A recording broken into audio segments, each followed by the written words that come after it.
Especialistas fazem esse tipo de inferência porque, ao que tudo indica, tecnologias parecem sumir em populações pequenas e isoladas. Esse seria o caso dos nativos da ilha australiana da Tasmânia, que tinham um dos conjuntos de ferramentas mais simples entre os povos do planeta, enquanto se florescem e se diversificam, quando a situação é o oposto.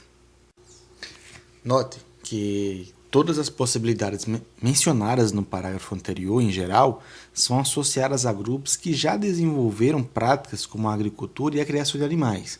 Portanto, gente que pode ter à sua disposição um suprimento de recursos básicos mais firme, entre aspas, do que os animais caçados e as plantas coletadas por grupos supostamente mais primitivos. O problema é que, como você já deve estar percebendo, essa dicotomia entre caçadores-coletores e agricultores-pastores, esse agricultores-pastores eu acabei de inventar, então não precisa decorar. Enfim, essa dicotomia entre caçadores-coletores e agricultores-pastores é esquemática demais e não dá conta do que acontece em ambientes altamente produtivos. Sociedades prósperas, populosas e complexas de caçadores-coletores surgiram, por exemplo, no nordeste da costa do Pacífico dos Estados Unidos e do Canadá, a grosso modo ali na faixa entre Portland, Seattle e Vancouver. Para quem conhece aquele pedacinho simpático e chuvoso da América do Norte. E tudo indica que o mesmo fenômeno está por trás dos nossos sambaquis. Para compreender melhor o caso brasileiro, anote aí outro termo técnico crucial: ecótono. Ecótono. Gosto da palavra, em parte, porque nasci e moro no ecótono. No caso, um dos cantinhos do estado de São Paulo, nos quais a Mata Atlântica, com consideráveis pedaços de mata de araucárias, se encontra com um cerrado. Ou seja, ecótonos são lugares onde dois ambientes diferentes se tocam, às vezes formando uma suave gradação entre um e outro, às vezes numa transição mais brusca. Não é preciso quebrar demasiadamente a cabeça para entender porque isso é interessante para um caçador-coletor. Viver numa terra de ninguém, ecológica desse naipe, permite que o sujeito obtenha o melhor de dois mundos. Tipo, acabou o palmito? Acabou o palmito da floresta fechada? Tudo bem. Vamos ali colher piquiro cerrado, forçando um pouco a barra aqui, né? Só para dar uma clareza na situação.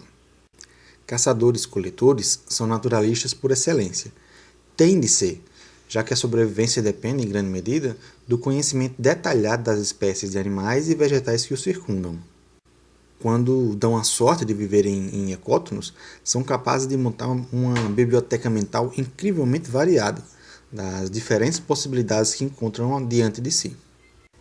Por isso, não será surpresa nenhuma se eu disser que os monumentos sambaqueiros parecem estar preferencialmente localizados nessas zonas de transição ecológica, levando em conta, obviamente, as especificações da região costeira. Existe, em primeiro lugar, uma associação clara entre sambaquis e lagunas. Em outras palavras, lagoas costeiras cuja água tem algum grau de salinidade, que possuem pelo menos uma leve conexão do mar, estando separadas dele por uma barreira tênue, um banco de areia submerso.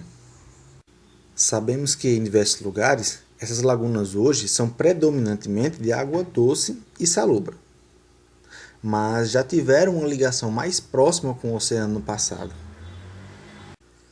Além da presença das lagunas, sambaquis também gostam de aparecer na vizinhança de restingas. Restingas são faixas de terreno arenoso com vegetação peculiar perto do mar. Também aparecem manguezais, que são famosos por serem berçários para muitas espécies de mar aberto, além de contar com seu próprio e variado elenco de espécies aquáticas que vivem preferencialmente ali mesmo. Também existem sambaquis em dunas e faixas de Mata Atlântica.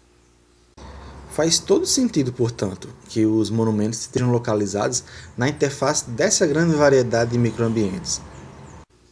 Trata-se do equivalente paleolítico de morar pertinho de um excelente hipermercado ou um shopping center. Eu falei morar, né? Bem, Aqui a coisa complica um pouco. Em alguns locais, a vizinhança dos sambaquis parece ter sido ocupada por moradias normais, a julgar pela presença de restos de fabricação de instrumento de pedra. Ou, na simpática terminologia de quem entende a arte de produzir artefatos, debitagem. De maneira geral, no entanto, os sambaquis mais bem estudados e monumentais parecem ter sido criados principalmente para propósitos rituais e simbólicos. Se a Lapa do Santo era a cidade dos mortos para os paleoíndios mineiros, talvez não seja forçar a barra demais se dissermos que os morros artificiais do litoral catarinense de alguns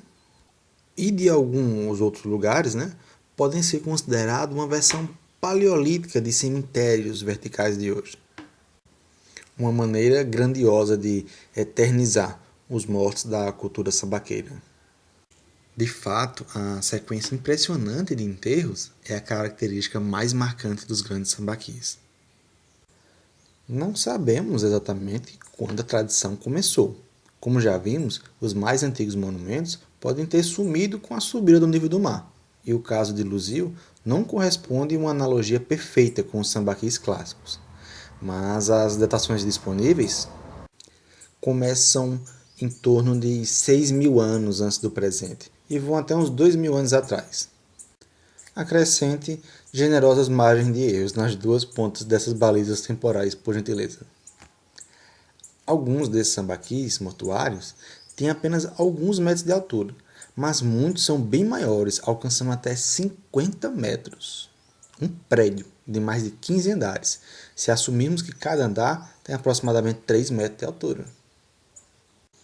Recorde ainda que esses números se referem ao que sobrou dos sambaquis originais. Em geral, quando os arqueólogos finalmente conseguem fincar delicadamente suas espátulas num deles, a estrutura já passou por décadas ou até mesmo séculos de exploração mineradora, sem falar nos milênios durante os quais ficaram ali expostos às intempéries. É concebível, portanto, que, originalmente, muitos deles fossem ainda mais majestosos. Assim como Roma não se fez num dia, é claro, esses monumentos não são uma obra de poucos meses de trabalho. A maioria deles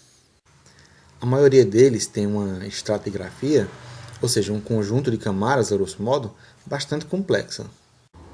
E os poucos que puderam ser datados ao longo de várias dessas fatias até hoje, refletem uma história longuíssima de uso, que vai de algumas centenas de anos a mais de 1 milênio de utilização de ritual. Nesse ponto, até que a mineração não foi tão catastrófica assim.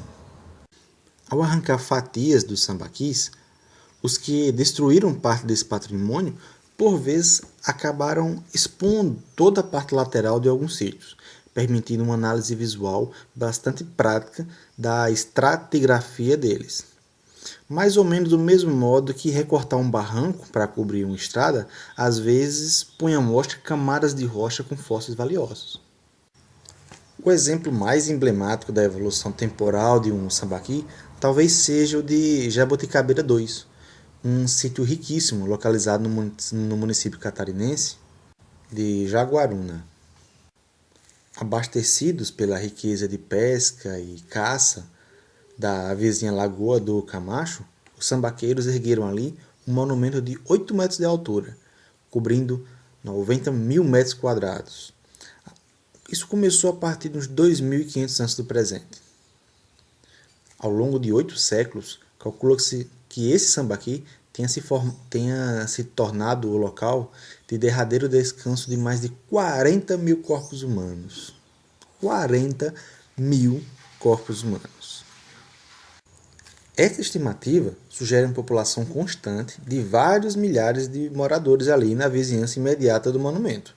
Bem distante, portanto, da hipótese de que meia dúzia de caçadores-coletores altamente móveis poderia ter dado origem aos morros artificiais. Tanto Jabuticabeira II quanto outros sambaquis foram recebendo seus eternos inquilinos segundo uma metodologia relativamente constante. O corpo dos defuntos, geralmente em posição fetal, muito flexionado, era depositado numa depressão ovalada e rasa, meio metro, se tanto, e recoberto não apenas com uma camada de conchas dos chamados berbigões, que estão entre os tipos mais comuns de moluscos, mas também com uma grande quantidade de outros restos de fauna da região vizinha, em geral peixes. Tal fato, aliás, é outro argumento que contraria a tese de que os sambaqueiros não passariam Tal fato, aliás, é outro argumento que contraria a tese de que os sambaqueiros não passariam de coletores de mariscos e outros moluscos.